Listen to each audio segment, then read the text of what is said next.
नमस्कार प्यारे विद्यार्थियों। आप बहुत दिनों से पूछ रहे थे कि राजस्थान के जल संसाधन की वीडियो क्या आएगी। तो आज की क्लास में अपन राजस्थान के जल संसाधनों को देखेंगे और साथ ही मानव निर्मित वो तकनीक देखेंगे जिसकी सहायता से जल को किस तरह से बचाया जाता है। तो बिना किसी देरी के इसको शुरू करते हैं। दोस्तों, इस क्लास के बाद डिस्क्रिप्शन में एक लिंक मिलेगा जिससे आप इस क्लास की जो पीडीएफ है वो डाउनलोड कर सकते हो। तो आप बिना किसी देरी के उसको डाउनलोड कर लीजिएगा। शुरू करते हैं। देखो, पहले अपन देखते हैं जो मानव निर्मित जलीय संरचनाएं क्या होती है। अपन स्टार्टिंग से देखते थे। देखो, राजस्थान के अधिकांश भूभाग पर मरुस्थल है और राजस्थान में लगभग 61% भाग पर मरुस्थल है और राजस्थान में पेयजल की उचित उपलब्धता नहीं है, क्योंकि आपको पता है कि राजस्थान में जो अरावली है, अरावली के पश्चिम की साइड में मरुस्थल है और दक्षिण ये जो पूर्वी की साइड में पूर्वी मैदान है और हाड़ौती का पठार है। तो सारी हरियाली इधर ही है ना। तो आवश्यकता ही आविष्कार की जनती। उसी प्रकार से इस कथन के समय यहाँ के लोगों ने क्या किया, बहुत सारी जो क्या की है आविष्कार कर लिए हैं। तो पहला पानी का जो बचाने का तरीका यहाँ के लोगों ने सर्च किया है वो है तालाब, यानी कि इसको इंग्लिश में पॉन्ड भी बोलते हैं और बहुत से इसको पोखर बोलते हैं, पोखर। ठीक है, जैसा कि आपको डायग्राम में दिख रहा होगा। तालाब में क्या होता है, एक खड्डा जैसा होता है, चारों तरफ से ऊंचा रहता है, बीच में थोड़ा सा नीचे से रहता है। तो इसमें क्या होता है, पानी इकट्ठा हो जाता है। ठीक है, कुछ जानवरों के पीने का काम आता है, कुछ टाइम तक इसको अपन यूज कर सकते हैं। ठीक है, कुछ महत्वपूर्ण तालाब है जो फेमस तालाब है जो एग्जाम में आते रहते हैं। तो वो है, पहला है जैसे गढ़ सीसर, ये जैसलमेर का है।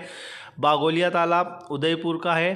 कीर्ति मोरी तालाब बूंदी का है। पार्वती तालाब भरतपुर का है और रानीसर तालाब है वो जोधपुर का है। दोस्तों, ये क्वेश्चन डायरेक्ट एग्जाम में पूछे गए हैं तो इनको इसमें साथ में इंक्लूड कर लिया गया है। आगे अपन देखते हैं नाड़ी।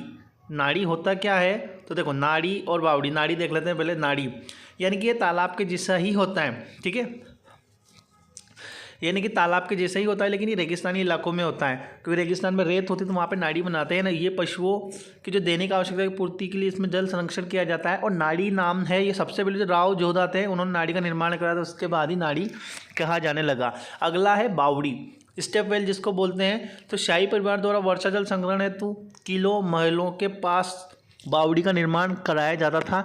और ज़्यादातर जो बावड़ियाँ होती है वो जो रानियाँ होती थी ना, रानियाँ, क्वींस, वो करवाती थी। जो राजा कोई महल बनवा लेते थे, किले बनवा लेते थे, तो रानियाँ भी तो बोलती कि हम भी कुछ बनाएं। तो फिर रानियाँ क्या करती थी, बावड़ियों का निर्माण करवाती थी। तो इसी तरह से ज़्यादा बावड़ियों का निर्माण रानियों के नाम पर ही है। अगले देखते हैं अपन, जिसमें कि बूंदी की जो सुंदर बावड़ियों में बूंदी की बावड़ी बहुत फेमस है। ठीक है, अगली देखते हैं जो प्रमुख बावड़ियाँ कौन कौन सी है, कुछ उनके नाम अपन देख लेते हैं ताकि अगर एग्जाम में उनसे क्वेश्चन आता है तो आपके गलत नहीं होगा। पहली बावड़ी है रानी जी की बावड़ी।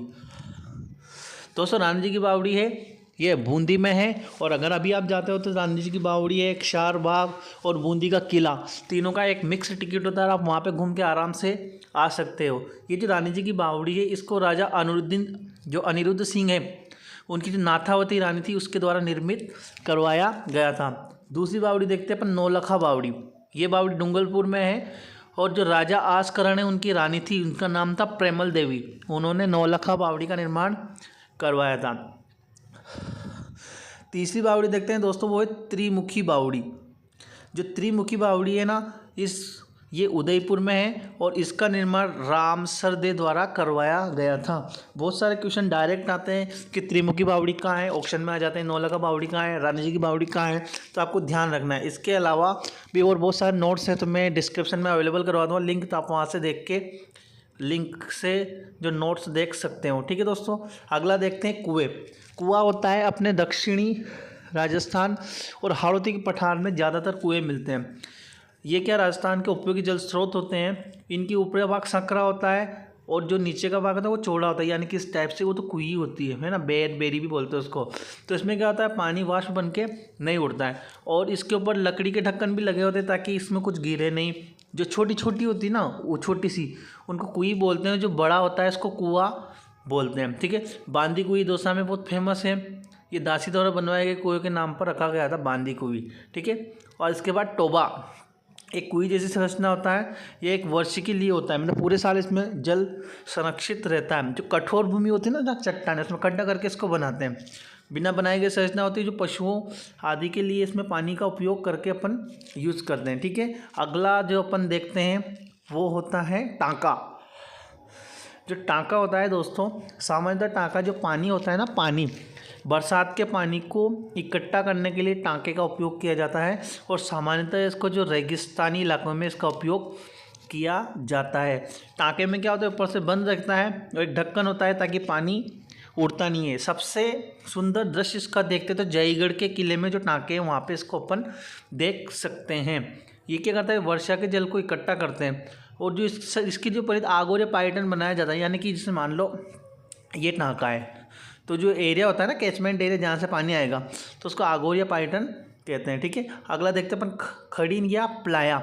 ये जो खड़ीन या प्लाया होती है, जैसा कि आपको डायग्राम में दिख भी रहा होगा, मतलब ये उथली भूमि पे रहती है।